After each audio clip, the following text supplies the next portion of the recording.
Well, good morning. Today we are joined with Professor Santosh Mehrotra, one of the greatest human development economists of our time. We'll talk to him about the Labour 20 summit that is being held in India. Sir, we'd like to know your perspectives or your expectations from the G20 countries especially under Indian presidency in the context of labor and development. Except for two countries in the G20, in India and Indonesia, the remaining countries are all aging in the sense that their demographic dividend is over. The share of the working age population has either fallen or is falling sharply, and the absolute number of workers is falling.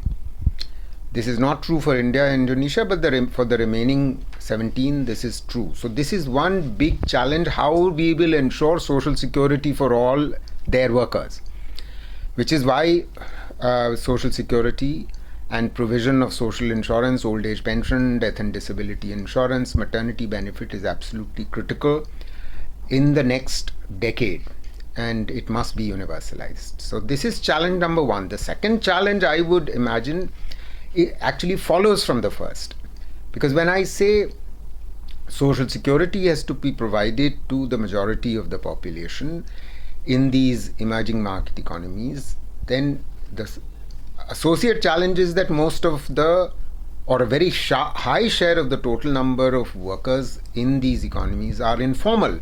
Informality is defined as having no social insurance, but it also takes into account the fact that there are a large number of micro, small and medium enterprises in the emerging market economies which are unregistered, and they need to be registered, and once they get registered, then they can begin to be provided with social insurance. The other dimension of this informality is that a very high share of all emerging market economy workers are self-employed, and they don't have an employer. So unlike in the G7 countries where the formality is relatively high, G7 countries all have high levels of social insurance, although there are gaps even there. The fact is that they have much more wage work available. The share of wage work, regular wage work, is much higher, while in EMEs the share of self-employment is high, which complicates the picture on how to extend social security, social insurance. So these are major challenges that all of us need to learn from each other about, and I would hope, my expectation is that India will take the lead in these matters, because these are challenges facing India. India is lucky in that it has another decade and a half before its dividend runs out. And I hope it can team up with Brazil and Indonesia, because Brazil's demographic dividend has just run out. Indonesia still has some way to go.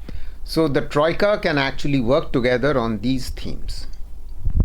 What do you think are the low-lying fruits that India under Indian Labour 20 can achieve? You see, clearly the emerging market economies can grow much faster than the G7 countries. The G7 countries are already high-income countries, so they cannot grow fast. Now, if the remaining emerging market economies can join hands to open up markets for each other in particular, which would enable growth, that should be, of course, a subject of B20, Business 20, and also, the discussions around trade in that regard. Because obviously you provide social security in an environment where jobs are growing.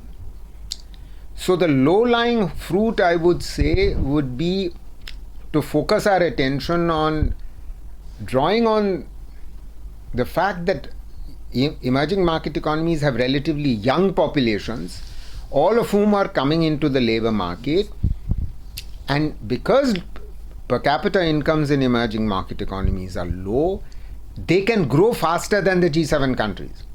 And it's very critical that we focus our attention on increasing investment, and especially in labor intensive but also to some extent technology intensive sectors. But the focus needs to be providing jobs in the non-farm sector.